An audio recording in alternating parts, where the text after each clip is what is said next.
இந்த புனிதமான ரமலான் மாதத்தின் இன்றைய நாளில் உங்கள் இதயத்தை மெதுவாக தொட்டுச் செல்லும் ஒரு சிறிய நினைவூட்டலுடன் நான் உங்கள் அசீமா ஷாகுல். நேற்று கடந்த கால வழிகளை விடுவித்து மன்னிப்பின் மூலம் இதயத்தை இலகுவாக்குவது பற்றி பேசினோம்.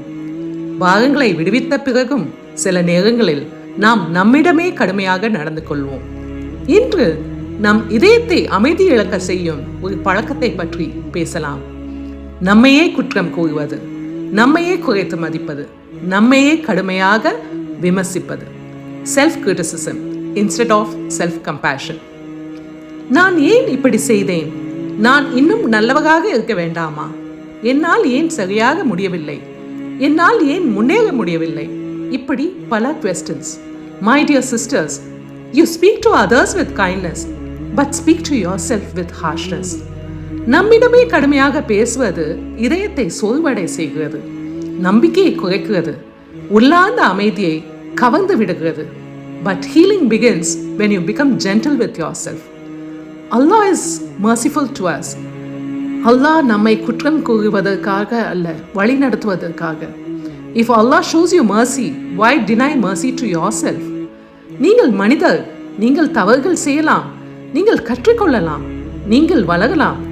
Growth is not perfection, growth is progress. நம்மையே மன்னிக்காமல் இருந்தால் இதயம் அமைதியை அடையாது. Self compassion is not weakness, it is emotional strength. நீங்கள் இன்று இருக்கும் இடத்துக்கு பெரிய போராட்டங்களை கடந்து வந்துள்ளீர்கள். You survived days you thought you could not. அதற்காக உங்களை மதிக்க வேண்டாமா? இன்று ஒரு சிறிய பிராக்டிஸ் செய்யலாமா? உங்கள் கையை உங்கள் இதயத்தின் மீது வைத்துக் கொள்ளுங்கள். நான் குணமடைகிறேன், நான் கற்றுக்கொள்கிறேன், நான் வளர்ந்து கொண்டிருக்கிறேன். அல்லாஹ் என் மீது கருணையுடன் இருக்கிறான், நானும் என் மீது கருணையுடன் இருப்பேன். ஸ்லோ பிரீத் இன், ஸ்லோ பிரீத் அவுட். உங்கள் இதயம் மெதுவாக மென்மையாகிறது என்று உணருங்கள். Gentleness heals, compassion strengthens, mercy brings inner peace.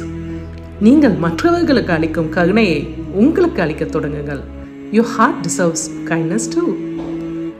யா அல்லாஹ், எங்கள் இதயங்களை கடுமையிலிருந்து பாதுகாத்து நம்மிடமே கருணையுடன் நடக்க கற்றுத்தந்து எங்கள் குறைகளை மன்னித்து எங்கள் உள்ளங்களை அமைதியால் நிரப்பிடுவாயாக. ஆமீன் யா ரப்பல் ஆலமீன். Be gentle with yourself. You're healing, you're growing. Allah is guiding you.